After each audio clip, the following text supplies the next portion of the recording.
இல்லை இது கிண்டலாகவே வராதுங்க. இப்போ என்னென்னா அவர் அந்த படத்தோடைய இயக்குனர், அவர் அதை பண்ணுறாரு, அது ஏன் பண்ணுறாரு, அதுக்கு ஒரு காரணம் இருக்குது. அந்த காரணத்தை சொல்லும்போது கண்டிப்பாக தப்பாக இருக்குது. அது ரெண்டுமே இருக்குது.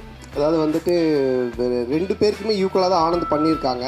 ஆக்சுவலாக வந்துட்டு ஒரு ரிவ்யூவர்னால் நான் கொஞ்சம் ஓசிட்டு கேட்டது, ஏன்னா ரிவ்யூ பண்ணுறோம் இல்லைங்களா, அப்போ ரிவ்யூ பண்ணும்போது எங்களுக்கு ஒரு ஷோ போடுவாங்க, அப்போ போவோம். அதனால தான் என்னை வச்சு அதை கலாச்சி பண்ணியிருக்காங்க. ஆனால் சொன்னால்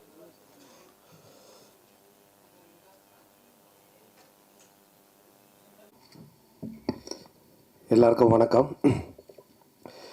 நாங்கள் எங்கள் படத்தோடைய பிரச்சனையை பற்றி பேசலாம் அப்படின்னு வந்தோம். அதுக்கு முன்னாடி நிக்கில் சார் அவருடைய பிரச்சனையை சொல்லிட்டாரு. 20 நாளைக்கு முன்னாடியே நான் புக் பண்ணிட்டேன், நடுவில் 2-3 பேர் பூந்து குழப்பறானுங்க, நீங்கள்லாம் கண்டிப்பாக வந்துடணும், அதை எங்கள் முன்னாடி கன்ஃபார்ம் பண்ணுறாரு. 20 நாள் முன்னாடி நான் புக் பண்ணிட்டேன் தெரியுங்களா, அந்த 2 பேர் யாருன்னு உங்களுக்கும் தெரியும். ஸோ எங்கள் பிரச்சனையை விட அவர் பிரச்சனை தான் பெருசாக இருக்குது. ஸோ கண்டிப்பாக வாங்க, நீங்கள் 2 நாள் கழித்து அந்த 15th ஈவினிங் நான் டெஃபினட்டாக என்ஜாய் பண்ணுவீங்க ஒரு 2 மணி நேரம். இந்த படம் வந்து ரொம்ப ஸ்பெஷலாக இருக்கும். என்னென்னா என்னுடைய படங்கள் நான் வந்து காமெடினா பண்ணும்பொழுது ஆர்யா எனக்கு ஃபோன் பண்ணி, எப்போயுமே நாங்கள் ரெகுலராக பேசிக்கிட்டே இருப்போம். ஆர்யா வந்துட்டு, ஏன் மச்சான் நீ காமெடி பண்ணும்பொழுது ஒரு ஜாலியாக இருப்ப, பயங்கரமாக நல்லா பண்ணுவியே, ஏன் இப்போ ஹீரோவானதுக்கப்புறம் பயங்கர அந்த ஃப்ளோ இல்லையே அப்படின்னு கேட்டான்.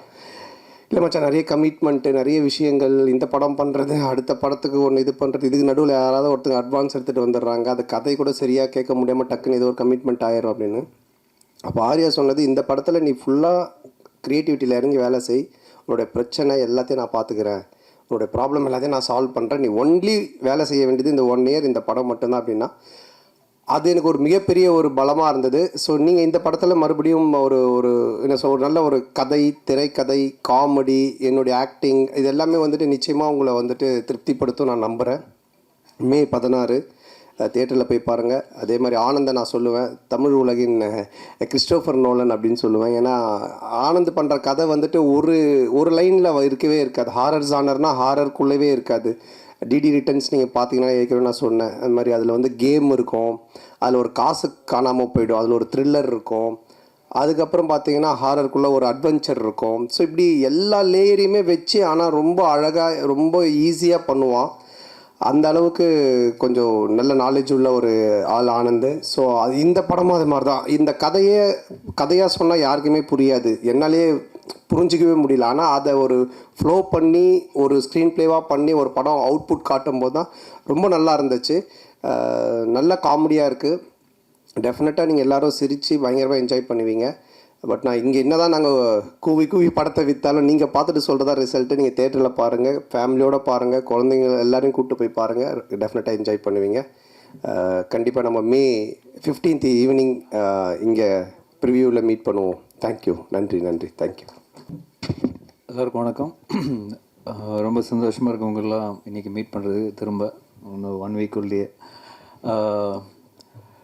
இந்த படம் வந்து ஆக்சுவலாக பிரேம் கதை சொன்னோன்னே எனக்கு லாஸ்ட் அவரோட டிடி ரிட்டர்ன்ஸ் வந்து ரொம்ப பிடிக்கும். ஏன்னா இட்ஸ் ஜஸ்ட் நாட் ஒரு மைண்ட்லெஸ் காமெடின்னு இருக்காது அந்த படம். ஆக்சுவலாக பார்த்தீங்கன்னா அதில் ஒரு நல்ல ஒரு ஸ்டோரி இருக்கும், அதுக்கான ரீசனிங் இருக்கும், அதுக்கான ஒரு ப்ளே இருக்கும், அதுக்கான ஒரு கேம் இருக்கும்.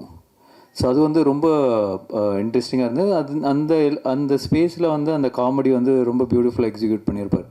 ஸோ அதே மாதிரி பிரேம் வந்து இந்த கான்செப்ட் சொன்னோடனே ரொம்ப இன்ட்ரெஸ்டிங்காக இருந்தது. ஒரு படத்துக்குள்ளேயே தியேட்டரில் உள்ளே போய் அந்த படத்துக்குள்ளே அந்த கேரக்டர்ஸ் வந்து அந்த படத்துக்குள்ளே டிரான்ஸ்போர்ட் ஆகிடுறானுங்க.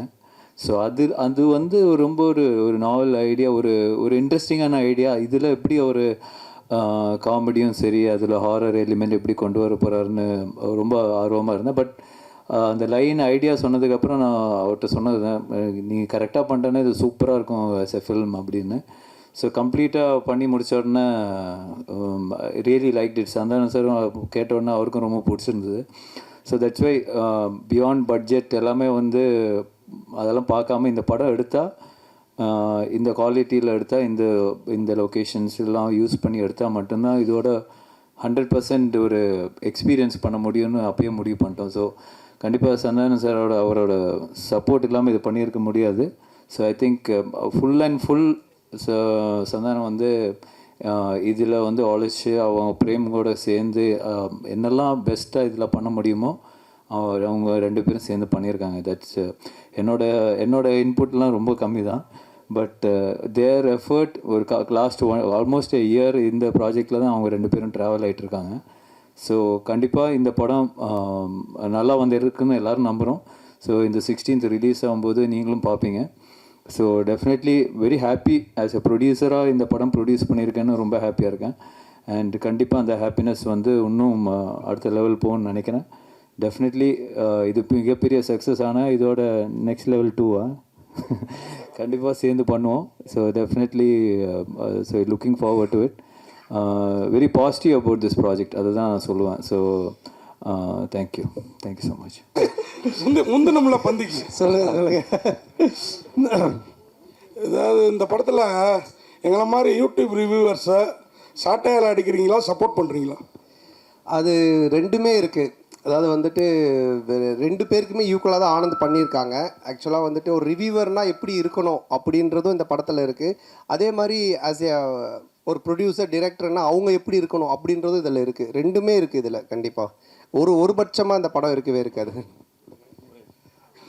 உங்கள் படங்களில் நிறைய கானா பாடல்களுக்கு முக்கியத்துவம் கொடுக்குறீங்க. அதுக்கு என்ன காரணம்? அதுக்கு இந்த ஹீரோக்களில் நீங்கள் ஹீரோவாக ஆகிட்டீங்க. அந்த மாதிரி இந்த இன்ட்ரோடக்ஷன் சாங்ஸு அந்த மாதிரிலாம் நீங்கள் இம்பார்ட்டன்ஸ் கொடுக்காம மெயினாக கானா பாடலுக்கு முக்கியத்துவம் கொடுக்கறதுக்கு என்ன காரணம்? இல்லை தம்பி டைரக்டரும் அதுக்கு ஒரு முக்கிய காரணம். இவர் வந்து ராயபுரம், ஆனால் சொந்த ஊர் திருநெல்வேலி. அதனால தான் பைல்வான் ரங்கநாதன் நடிக்க வச்சிருக்கான் படத்தில், அவங்க ஊருக்காரங்க அப்படின்னு சொல்லிட்டு. ஸோ அது மாதிரி அவங்க ராயபுரம். ஸோ இதுக்கு முன்னாடி நான் பண்ண கானா படம் பார்த்தீங்கன்னா ஜான்சன், அவன் வந்துட்டு வியாசார்பாடி. ஸோ இவங்க எல்லாருமே இன்புட்ஸ் கொடுக்கறதா, என்னோட இன்புட்ஸ்னு கிடையாது. ஸோ அவங்க என்ன சொல்கிறாங்களோ அதை நம்ம கேட்டு பண்ணுறது தானே. அந்த பாரிஸ் அதுதான் அதிலோட ஃபுல்லாக கானா படம். ஆமாம், அந்த டைரக்டர் வந்துட்டு வியாசார்பாடி. ஸோ இவர் ராயபுரம். இன்னும் நான் வந்துட்டு இது மின்ட்டு தாண்டவே இல்லை. சந்தானம் சார் ஒரு நிமிஷம். மணி சார், எப்போதுமே எல்லாருமே நிறைய வசூல் வரணும், திருப்பதியிலவே வந்து நம்ம வந்து சாமி கும்பிடணும் அப்படிம்பாங்க. இந்த படத்தில் நீங்கள் திருப்பதி கோவிந்தாவை கிண்டல் பண்ணியிருக்கீங்கன்னு சேலத்தில் வந்து நிறைய வக்கீல்கள் வந்து புகார் கொடுத்துருக்காங்க. அந்த கோவிந்தா கோவிந்தா பாட்டு வந்து உண்மையிலே கடவுளை கிண்டல் பண்ணியிருக்குதா? அவங்களுக்கு என்ன பதில்? அதானே, இல்லை அது வந்து கிண்டல் கிடையாது. அதாவது நிறைய பேர் நிறைய விஷயங்கள் சொல்லுவாங்க, ஓகேங்களா. இப்போ பார்க்குறவங்க எல்லாரும் அவங்களோட சஜஷன் சொல்லுவாங்க, இது சரியில்லை, அது மாற்றணும், இது பண்ணணுன்ட்டு. பட் அது எல்லாத்தையும் நம்ம எடுத்துக்க முடியாது, அப்படி வாழவும் முடியாது. கோர்ட் என்ன சொல்லுது, அப்புறம் சென்சார் சர்டிஃபிகேட், அவங்க சில ரூல்ஸ் அண்ட் ரெகுலேஷன்ஸ் வச்சுருக்காங்க. அவங்க சொல்கிறது மட்டும்தான் தமிழ் சினிமாவில் பண்ண முடியும். ஒரு கோர்ட்டு சொல்கிறதா நம்ம செய்ய முடியும். போகிறவங்க வரவங்க சொல்கிறதெல்லாம் நம்ம கேட்டு எதுவும் செய்ய முடியாது. ஆமாம், சென்சாரில் வந்து அவங்க பார்த்துட்டு என்ன கரெக்ஷனாக சொல்லியிருக்காங்க, அதையும் நாங்கள் பண்ணியிருக்கோம். ஸோ அதனால் கரெக்டான ஒரு விஷயம்னா அது ஒன்று சட்டம், கோர்ட், இல்லைன்னா சினிமாவுக்கு சென்சார். இதை தவிர ஒரு போகிறவங்க வரவங்கலாம் சொல்கிறாங்க, நம்ம என்ன பண்ண முடியும், அது அவங்களுடைய கருத்து. சந்தானம் சார். ஆமாம், அதில் நீங்கள் இப்போ பார்த்தீங்க அந்த பாட்டில் வந்துட்டு அந்த பாட்டு வரும், நடுவில் இவனோட கேரக்டரை பற்றி வரும். ஆனால் இதுக்கும் அந்த பாட்டுக்கும் சம்மந்தம் இருக்காது. இப்போ நம்ம பெருமாளை பற்றியோ இல்லை கோவிந்தாவை பற்றியோ நம்ம கிண்டலாக பண்ணி தான் சொல்லலாம்.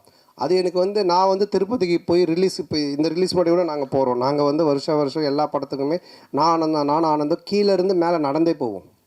இப்போ இந்த தடவையும் போகிறோம். நான் பெருமாளுடைய பக்தர், எனக்கு பெருமாள் ரிலீஸ் பண்ணி நான் போய் வேண்டிப்பேன். அவருடைய பாட்டு ஃபஸ்ட்டு வரணுன்றது என்னுடைய ஒரு ஆசையாக இருந்துச்சு. அதை தான் நம்ம வச்சுருக்கோமே தவிர. ரெண்டாவது உங்களுக்கு தெரியும், நான் வந்துட்டு கடவுள் நம்பிக்கை உடையவன். இன்றைக்கி டிஷர்ட் கரு போட்டுக்கிறனால கேட்குறீங்களா? ஸோ அதனால் நான் வந்து கடவுளை கிண்டல் பண்ணியோ கடவுள் இது பண்ணலாம் இது பண்ணவே மாட்டேன். அது உங்கள் எல்லாருக்குமே தெரிஞ்ச விஷயம். அதனால் அது வந்து என்னுடைய மன திருப்திக்காக வச்சுது. அதுவும் சரியான முறையில் இருக்குது. சந்தானம் சார், சந்தானம், நீங்கள் தமிழ் படைப்பாளி, பாட்டாளி, நல்ல தமிழ் பேர் வச்சிருக்கலாமே. இதுக்கான ஆக்சுவலாக வந்துட்டு இது தில்லுக்கு துட்டு 1லேருந்து ஆரம்பித்த சீக்வல்னு. இது தில்லுக்கு துட்டு 1, தில்லுக்கு துட்டு 2, அதுக்கப்புறம் டிடி ரிட்டர்ன்ஸ். ஸோ இப்படி எல்லாமே அதில் வந்ததுனால அதனுடைய சாயல் இருந்தால் ஈஸியாக ஆடியன்ஸ் கொஞ்சம் ரீச் ஆகும் அப்படின்றதுக்காக தானே தவிர, இல்லைனா நீங்கள் சொன்ன மாதிரி இப்போ நம்ம நல்ல ஒரு தமிழ் பேர் இதுக்கப்புறம் வைக்கலான்னு. சந்தானம் சார், இங்கே உங்களுக்கு சொல்லுங்கள். இப்போது ஒரு வாரமாக வந்து எல்லையில் வந்து பதற்றம் இருக்குது. எதிர்பாராத பல நிகழ்வுகள் நடந்திருக்கு. இந்த நிகழ்வுகளால் சில படங்கள் ரிலீஸ் ஆன படங்களை வந்து நிறுத்திட்டு தே புஷ் டேட்ஸ் ஆல்சோ. பலர் வந்து ரிலீஸ் பண்ணலான்றதை வந்து புஷ் பண்ணுறதுக்கான முயற்சி எடுத்திருக்காங்க. உங்களுக்கு அந்த மாதிரி ஏதாவது அன்சர்டனிட்டிஸ் இருந்ததா? போன வாரம் ஏதாவது மாற்றுதல் பிளான் பண்ணியிருந்தீங்களா? என்ன? ஆமாம், நிச்சயமாக இருந்துச்சு. அது நான் ப்ரொடியூசர் ஆர்யாட்டையும் நான் வந்து டிஸ்கஸ் பண்ணோம். ஆர்யாவும் பேசிகிட்டு இருந்தாங்க. ஆனால் அதுக்கப்புறம் அது நல்ல முறையில் கடவுள் அருளால் சுமூகமாக அது இப்போ முடிஞ்சு ட்ரம்ப் அந்த ஒரு ட்வீட் பண்ணதுக்கப்புறமா அவர் சொன்னதுக்கப்புறமா இப்போது சால்வ் ஆனதுனால சரி ஓகே அகைன் நம்ம வந்துட்டு ப்ரொசீட் பண்ணலாம் அப்படின்ற ஸ்டெப் தான் எடுத்திருக்கோம். மேபி பதட்டமாக இருக்குது, இன்னும் மோசமாக போயிட்டுருக்குன்னா நிச்சயமாக நாங்களும் அதை எல்லாமே இது எல்லாத்தையுமே ஸ்டாப் பண்ணலான்னு அவர்கிட்டே சொன்னோம். நிக்கில் முருகன்கிட்டே நாங்கள் என்ன சொன்னோம்னா, இல்லை சார் நம்ம ப்ரெஸ் இதெல்லாம் ஸ்டாப் பண்ணிடலாமல் இன்னும் அப்புறம் மார்னிங் அந்த ஒரு நியூஸ் பார்த்துட்டு தான் அதுக்கப்புறம் சரி நம்ம ப்ரொசீட் பண்ணலான்னு பண்ணோம். டைரக்டர் அண்ட் சந்தானம் சார், இந்த படத்தில் வந்து பார்த்தீங்கன்னா போகிற போக்கில் நெல்சன் சாரையும் கலாச்சிட்டாரு, அப்படியே காக்கா காக்கா அந்த இது சீனியும் எடுத்திருக்கீங்க. ஸோ இது ரெண்டுமே ஒத்துக்கிட்டாங்களா? அதே போல் இந்த படம் முடிஞ்ச உடனே சந்தானம் சார் இந்த படத்துக்கு ரிவ்யூ பண்ணுவாரா? கண்டிப்பாக அவரே படத்தில் ரிவ்யூ தானே. இது யாரையும் கலாச்சி பண்ணல, இது ஒரு ஃபேண்டசி வேர்ல்டுக்குள்ளே ஒரு கிங்ஸ்லியாகவே இருக்கார். ஸோ அதை சொல்கிறதுக்கு ஒரே ஒரு பாயிண்ட்டு அவர் டைரக்டர் நெல்சன் தான். ஸோ அதனால தான் அது மாதிரி ஒரு டைலாக் பண்ணோம். இல்லை அதுலேயே சொல்லியிருப்பாரு, டேய் நீ நெல்சன் படத்தை ப்ராடக்டரா, நெல்சன் ஒரே மாதிரி கொண்டு போவாரா, நீ ஏன்டா மாத்திர அப்படின்ற மாதிரி ஒரு இதை போட்டிருப்பாரு. அதனால தான் கேட்டோம். நெல்சன் எதுவும் இது அப்ஜெக்ஷன் தெரிவிக்கலையா? இல்லை இப்போ என்னென்னா ஒரு டேரக்டருக்குன்னு ஒரு ஸ்டைல் இருக்குது ஓகேங்களா. இப்போ வந்துட்டு இவர் படம்னா இந்த மாதிரி இருக்கும் அப்படின்ட்டு. ஸோ ஆனந்த் படம் அப்படின்னாலே நிறைய கொஞ்சம் கிண்டல் அந்த ஒரு சட்டையர் அண்ட் ஸ்பூஃப் இருக்கும். சில படத்தோடைய ரெஃபரன்ஸை வச்சு அவர் கிண்டல் அடிப்பார், அப்புறம் சில பேரோட கேரக்டர்ஸ் வச்சு பண்ணுவார். ஆனால் அது எல்லாமே ஒரு ஃப்ரெண்ட்ஷிப்பில் எல்லோரும் தெரிஞ்சவங்க அவங்கக்கிட்ட எந்த ஒரு பாதிப்பும் வராதுன்னு தெரிகிறது மட்டும்தான் பண்ணுவோம், இல்லைன்னா அது பண்ணுறது கிடையாது. சார் இப்போது நாங்கள் ஜாலியாக பேசிப்போம், ஆனால் இவர்கிட்ட பேசினா அது செட் ஆகாதுன்னா அதை நாங்கள் அவங்கள தொட மாட்டோம். சார் இப்போ நீங்கள் பார்க்கிங் காசு கோவிந்தா, டிக்கெட் காசு கோவிந்தான்னு சொல்லிட்டு ஒரு விஷயம் சொல்கிறீங்க. லேட்டஸ்ட்டாக ஒரு 2 மாதத்துக்கு முன்னாடி பார்த்தீங்கன்னா தேட்டரை விட்டு வெளியே வரும்போது பார்க்கிங் காசு வேஸ்ட்டு, பாப்கார்ன் காசு வேஸ்ட்டுன்னு சொல்லியிருக்கீங்க. எந்த படத்தை மென்ஷன் பண்ணி சொல்லியிருக்கீங்களா? இல்லை எந்த படத்தையும் மென்ஷன் பண்ணல. ஆடியன்ஸு மக்கள் டெய்லி என்ன பேசுகிறாங்க, டே டு டே அவங்க என்ன கரண்ட் சுச்சுவேஷனில் இருக்காங்கன்றதை பார்த்துட்டு அதை எடுத்து நம்ம படத்தில் வைக்கிறோம். எப்பவுமே படம் அதுதானே, என்ன நடக்குதோ அதை நம்ம எடுத்து அது சினிமாவாக காட்டும்போது நல்ல ரீச் கிடைக்கும். சார் உங்களுக்கு சூர்யா ஜோதிகா பாட்டு எடுக்கும்போது கௌதம் மேனன் வந்து என்ன சொன்னாருன்னா, அவர் படத்தையே ரீக்ரியேட் பண்ணியிருக்காரு. அதுவும் நீங்கள் தான் சொல்லணும், கிண்டல் பண்ணி நீங்கள் ரொம்ப எடுத்துருக்க மாதிரி எடுத்துருக்கு. அது யாஷிகா ஆனந்த் கூட ஸ்லோ மோஷனில் கூட விட்டு அவர் ஒத்துக்கிட்டாரா இப்படி? இல்லைண்ணா இப்போது அதான் நான் சொல்கிறேன். இப்போ நீங்கள் பார்க்குறது ஒரு ட்ரெய்லர் இந்த டீசர்லாம் என்னென்னா உங்களுக்கு படத்தை பார்க்கக்கூடிய ஒரு ஆர்வத்தை தூண்டுறதுக்காக நாங்கள் துண்டாக கட் பண்ணி வைப்போம். அவருடைய முன் கதை என்ன பின் கதை எதுவுமே தெரியாது. அப்போ அதை பார்க்கும்போது உங்களுக்கு ஒரு என்ன சொல்கிறது, இது என்னவா இருக்கும், இது என்ன அப்படின்னு ஒரு கொஸ்டின் கேட்கலாம். அந்த ஒரு வைரலுக்காக தான் அதை பண்ணுறோம். பட் படமாக நீங்கள் பார்த்துட்டானுங்க அது ரொம்ப கிளியர் பிக்சரில் கரெக்டாக வரும். 1000 தான் சொல்லுங்கள். அந்த பாட்டை பார்க்கும்போது சூர்யா ஜோதியாவுக்கும் வராதா, சூர்யா ரசிகர்களுக்கும் வராதா? நீங்கள் எவ்வளோ கிண்டல் பண்ணியிருக்கீங்க?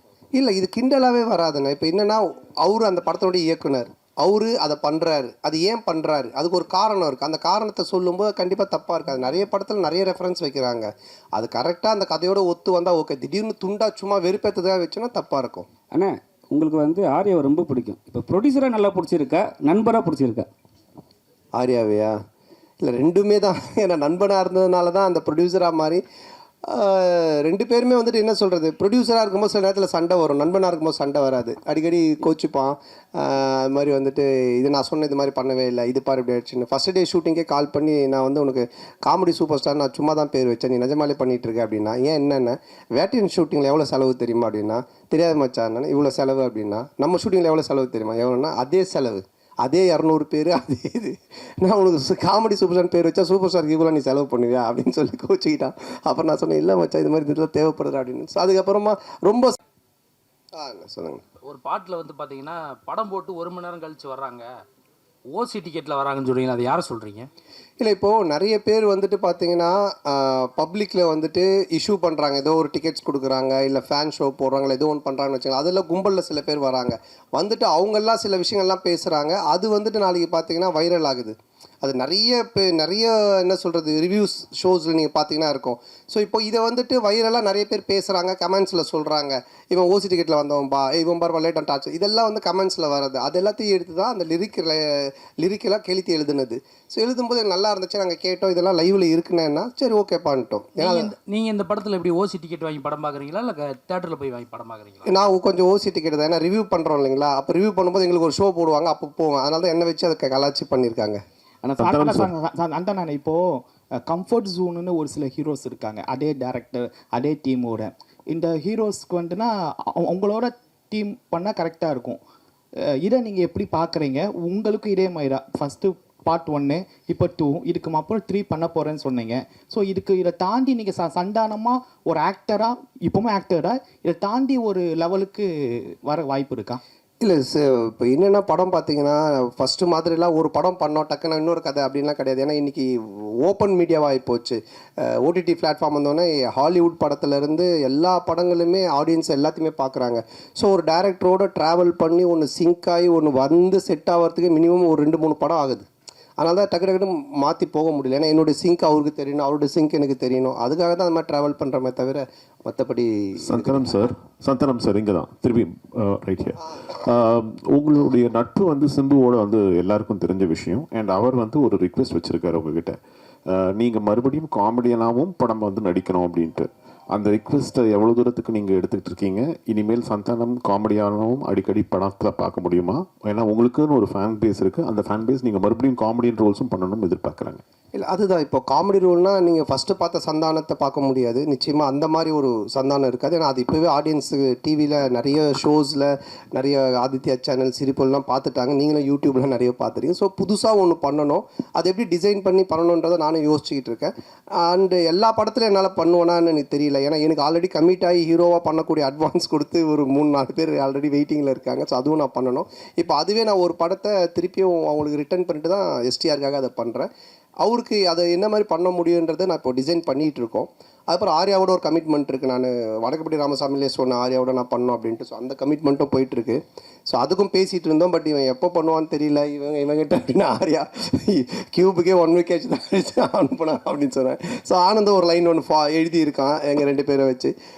அதில் ஒரு கேரக்டர் ஒன்று பண்ணலான் இருக்கோம். ஸோ பண்ணுவேன் கண்டிப்பாக. ஆனால் நிறைய பண்ணுவேனான்னு தெரியாது. பழசை பண்ண மாட்டேன் நிச்சயமாக. ஆனால் இந்த கொஸ்டினோட தொடர்ச்சி தான் இது. சிம்பு சார் சொன்னார் தமிழ் சினிமாவில் காமெடி நடிகர்கள் குறைஞ்சிட்டாங்க, காமெடியும் கம்மியாகிடுச்சுன்னு சொல்கிறாங்க. அது எப்படி நீங்கள் பார்க்குறீங்க?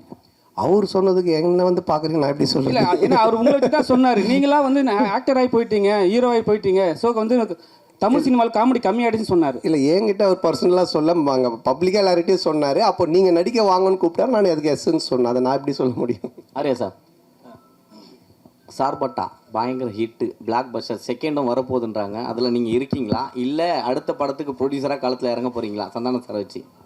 இல்லை, இப்போ சார்பட்டா வந்து ஆகஸ்ட்லேருந்து ஷூட்டிங். இப்போ பார்ட் 2 இப்போ வந்து வேட்டுவோம் ரஞ்சித் சார் அந்த படம் ஷூட்டிங் போயிட்டுருக்கு. ஸோ கண்டிப்பாக அது ஆகஸ்ட்லேருந்து பார்ட் 2 ஸ்டார்ட் பண்ணுறோம். சார் நீங்கள் ப்ரொடியூஸ் பண்ணதுக்கப்புறம் சந்தானம் சார் நீங்கள் சொன்ன மாதிரி கேட்க ஆரம்பிச்சாரா, இல்லை அவர் சொல்கிறது நீங்கள் கேட்க ஆரம்பிச்சிங்களா? ஏன்னா பாட்லேயே சொல்லியிருப்பாரு. இந்த படம் பொறுத்த வரைக்கும் என்ன, ப்ரொடியூசர்னு பேர் தான், பண்ணதெல்லாம் இவர் தான். ஏன்னா அதான் நான் சொன்னல, ஃபஸ்ட் டே ஷூட்டிங் போய் அந்த செலவு லிஸ்ட் எடுத்து பார்த்தேன். டேய், உண்மையான கப்பலில் ஷூட் பண்ணாலும் இவ்வளோ செலவாகுதுடா அப்படின்னு சொன்னேன். பட் நான் அதாவது சொன்ன மாதிரி இந்த படம் அப்படி எடுத்திருந்தா தான், இப்போ நீங்கள் அந்த குவாலிட்டியாக எடுத்திருந்தா தான் அது அதோட அவுட்புட்டு அது தேவைப்படுது. பட் அது வந்து எவ்வளோ பெஸ்ட்டாக, எவ்வளோ எஃபிஷியண்ட்டாக ப்ரொடக்ஷன் சைட்லேருந்து எவ்வளோ கம்மியாக நம்ம பண்ண முடியுமோ, அது வந்து கம்மின்னா வேஸ்டேஜ் இல்லாமல் எங்களோட எக்ஸ்பீரியன்ஸ் டீமை வச்சு அது மேக்ஸிமம் வேஸ்டேஜ் கட் பண்ணி அது பெஸ்ட்டாக பண்ண முடிய அளவுக்கு பண்ணியிருக்கோம். பட் எதுவுமே நான் கண்ட்ரோல் பண்ணது, நான் ஒன்று தான் அவர்கிட்ட சொன்னேன், எது தேவையோ பண்ணு, கண்டிப்பாக பண்ணாமல் இருக்காத. ஸோ அப்படி தான் இது பண்ணது. பட் ஃபுல்லாக பண்ணது அவர் தான். சந்தானம் தானே சார், நீங்கள் காமெடி வெளிப்படத்தில் பண்ண மாட்டேன் அப்படின்னீங்க. சிம்புவோட நட்புக்காக இப்போ காமெடி போடுவீங்க. அதுமாரி பழைய ப்ரெஸ் மீட்டில் சொன்னீங்க நான் வந்து அரசியல் பக்கமே போக மாட்டேன் அப்படின்னு. இப்போ அவங்க நண்பர் உதயநிதி சார் வந்து பார்த்தாவா எனக்கு ஹெல்ப் பண்ணு அப்படின்னு அடுத்த மே மாதம் கூப்பிட்டாருன்னா சிம்பு மாதிரி அந்த கொள்கையை மாற்றி ஏதாவது பிரச்சாரத்துக்காவது போகிறதுக்கு ஐடியா இருக்கா?